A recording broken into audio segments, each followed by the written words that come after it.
இப்போ நெய் பொடி கோழி எப்படி கொஞ்சம் ஆயில், வெங்காயம், பச்சை மிளகா, கருவேப்பிலை, நல்லா ஒரு வெங்காயம், பச்சை மிளகா, கருவேப்பிலை ஒரு 60% நல்லா வந்து குக் ஆகுது.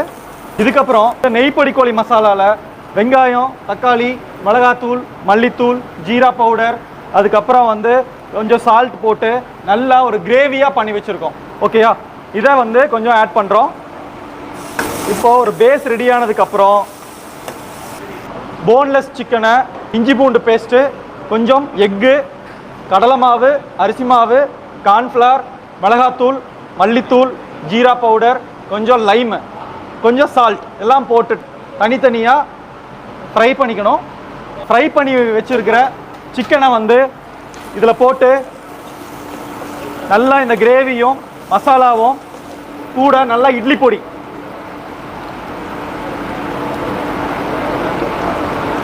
மேஜராக இட்லி பொடி இருக்கணும், கூட நல்லா கீ,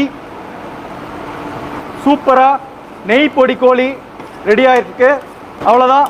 ஸோ நெய் பொடி கோழி ரெடி.